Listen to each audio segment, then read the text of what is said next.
Hi guys, may love shoutout sa ating lahat nandyan at mga kabansa ko. Ayan. Guys, alam niyo nawawamali yung presidente natin ngayon. Si BBM nawawamali doon sa mga kwento. Kasi siya naniniwala doon sa kanyang mga advisor na hindi natin alam kung anong mga klaseng advisor meron siya. So guys, presidente tayo, dapat sana mag-iingat tayo sa magiging opinion natin o sa nagiging pananaw natin or sa magiging desisyon, right? So ngayon, kung halimbawa man may nakapagsabi, na may nakapagsalita tungkol dun sa, ah, actually wala naman talagang sinabi si Spokesroke na may gentleman agreement. Walang secret agreement or whatsoever between President Xi Jinping ng China at si President Duterte sa panahon ng kanyang administration. So ngayon guys, mga kabansa ko, si Panilo din ganun din ang sinasabi. So, dalawang spokesperson ni President Duterte before. And even before, sasabihin na lang natin na, sige, hindi naman nagiging spokesperson yan si Spokesroke. No, naging spokesperson siya before. So, it's impossible naman na wala talaga siyang knowledge about doon sa West Philippine Sea. So, kung meron man napag-usapan before, yan na nga, inamin na nga ni President Duterte kahapon, nagkaroon siya ng tawag nating Prisco, no? Na sinabi niya na wala nga silang napirmahan na gentleman agreement o agreement na mga napirmahan, pero pag-uusap nila verbal. Natural, sabi niya, natural, alangan naman ako ang magtitik note doon sa mga sasabihin at pag-usapan namin. Meron namang mga cabinet members na pwedeng mag-ano doon at meron nakatuka doon talaga, di ba? So guys, pero walang agreement na sinasabi niya. So, denied niya yon na wala talagang agreement. So, ngayon, saan nanggaling yung sinasabi ni Marcos na may agreement o mayroon silang silent or mayroon silang secret, mayroon silang mga sikretong na pag-usapan about the West Philippine Sea. Okay.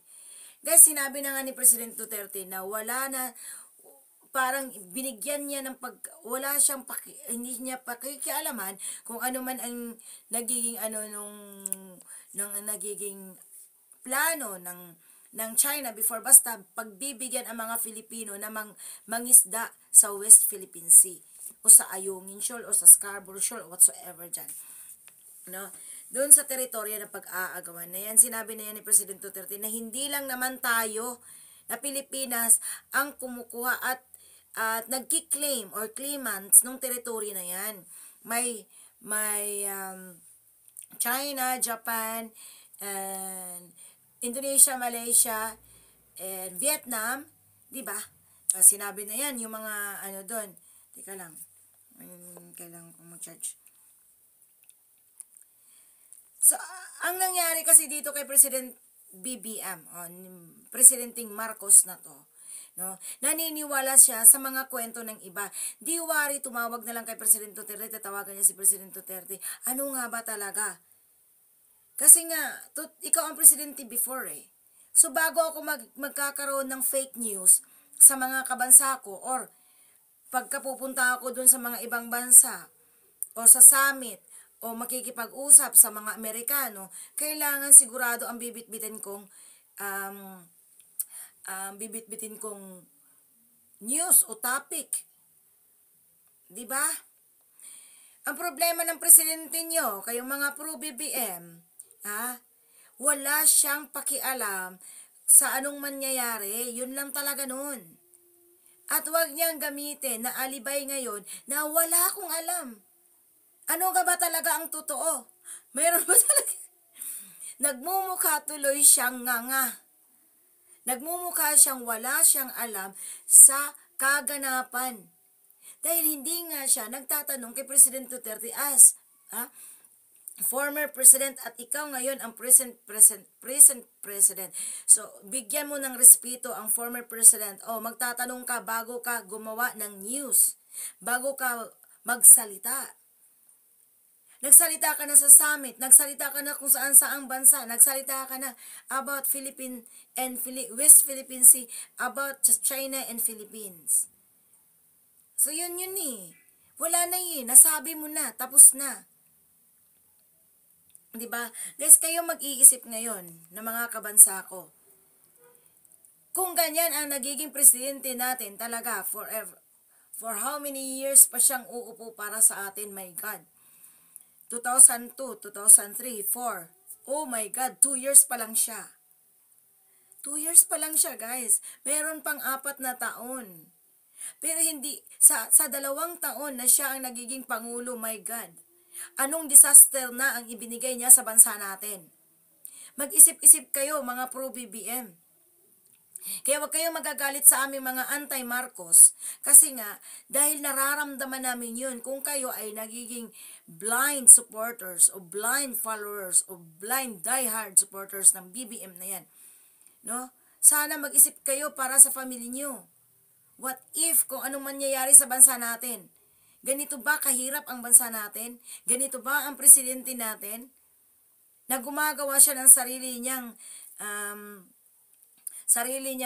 salita, sarili niyang na hindi siya nagtatanong. Gumagawa siya ng sarili niya. Ngayon, pagkatapos ng lahat, sasabihin niya, ano nga ba talaga ang totoo? Pagkatapos ng dami-dami ng sinasabi about sa China and Philippines, about dun sa mga ginagawa nung before of past administration, no? Saka pa siya magtatanong, ano nga ba talaga ang totoo? Sino ngayon, ikaw ay isang presidente, kailangan responsibilidad mo yung magsasabi ng tamang sasabihin. Di ba guys? Ganyan eh. Yes, ako mag-uumpisa ako ngayon sa siguro, kasi nga ang hirap naman kasi na lagi na lang tayo dito sa walwalan community pero hindi natin nakikita kung ano na talaga ang nangyayari sa bansa natin. Yun yung iniisip ko guys eh. Kung kayo, tayo dito makialam. Kailangan na nating makialam. Tama na ang bangayan, tama na walwalan na wala namang kwenta. Actually, may kwenta. Yes, may kwenta. Yeah. Pero ang ibig kong sabihin, may most pa dun. Kasi nga, nasa panganib na ang bansa natin sa kagagawa ni BBM, sa kagagawa ng presidente ngayon. Yun na dapat nating isipin. Kailan pa ba tayo makikialam? Kailan pa ba tayo magsasalita? Kailan pa ba tayo magiging concern para na lang sa pamilya natin na naandun sa bansa? Ano mangyayari sa billions na population na nasa bansa natin kung magkakagulo? Ano ang kakayanan ng Pilipino? Anong kakayanan ng Pilipinas? Kahit pa sasabihin may ibibigay si ganito, may ibibigay si ganyan para sa bansa natin, para sa pangyera. Wala pa rin silbi yun. Kasi nga kukunti lang ang mga sandatahang lakas natin. Yung mga military natin, army natin, scout rangers, at kung ano pa dyan, police, kunti lang. Ikukumpara sa China. At most powerful ang China than sa atin. Ang China nakapundo na sila. Samantalang tayo wala. Di kahit nga pera, wala nga tayong pundo na ngayon. Kasi nga pinamimigay nila sa ayuda na walang kwenta. Ganun lang yun, simple. Kung kayo, nakakaramdam kayo ng kahirapan, ganun din yun tayong lahat. Kahit nandito kami sa ibang bansa, nararamdaman namin yun. Lalo-lalo na ako. Kasi ako breadwinner. Kaso lang, ang masaklap dito sa mga ibang mga kapwa natin, mga kabansa natin, hindi nag-iisip kung ano ang magandang balak ng past administration or ni President Duterte and the group, no, para magawing matino, maging maayos ang patutunguhan ng ating administrasyon ngayon. Kaso lang wala eh. Ini-eliminate nila lahat, dinudominante nila, nagdodominant sila sa mga nangyayari ngayon. Kung sinong magsasalita, kick. Ganon. Mahirap.